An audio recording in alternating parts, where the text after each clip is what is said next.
If an attacker has direct physical or visual access, he can do a lot of damage to your organization. Now, you might not be completely aware of it, but your office likely has multiple security zones.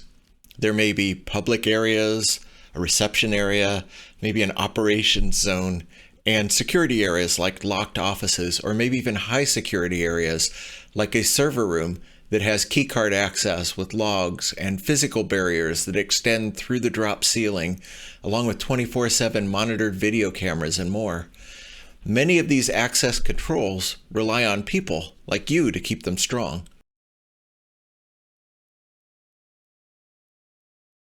The locks only work if you use them. So one aspect of maintaining good cybersecurity hygiene is to simply respect and abide by policies, procedures, and mechanisms that provide physical access control.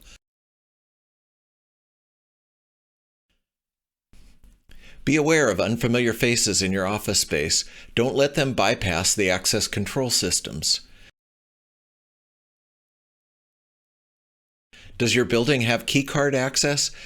Suppose a stranger carrying lots of heavy-looking boxes arrives at an employee entrance at the same time you do. Do you hold the door for them? Or do you advise them to enter through reception or receiving areas? Our advice is to direct them to the security systems in place. That might mean signing in with a receptionist or a kiosk, wearing a visitor badge, maybe even being escorted through the office. Attackers might arrive carrying a clipboard or wearing a vest to make them look like a maintenance worker. They might be dressed like an office worker. But don't let your guard down. Don't let them circumvent security policy.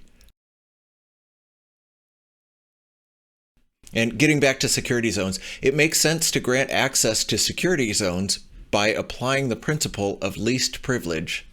Under this principle, an entity or a person should only have access to the resources that are essential to do their job.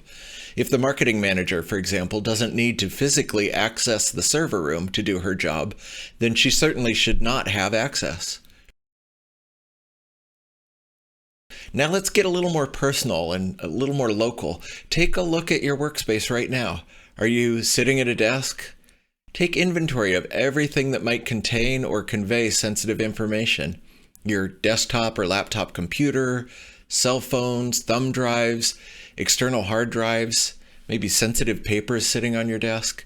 Now, many companies enforce a clean desk, clean screen policy that requires that all of these items are shut down at the end of the day, or that mobile devices and papers are removed from the desk and locked in secure storage. Certainly, no matter what the policy is, computers and smartphones should be encrypted and password protected. Your desktop or laptop computer should have a password protected screensaver. Be sure to log off your computer if you're going to step away, and shut down your computer when it's not in use. Don't leave it on overnight unless your network administrator asks you to. It's obvious but worth mentioning that you should not write down passwords. Sticky notes are a bad idea.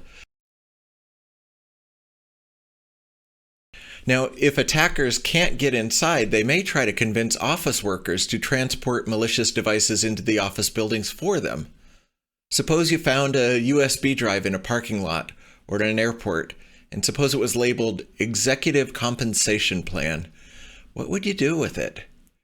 We suggest that you resist the temptation to plug it into your work computer. It's very likely that this drive contains malware. Don't let the hackers use you as their proxy or mule.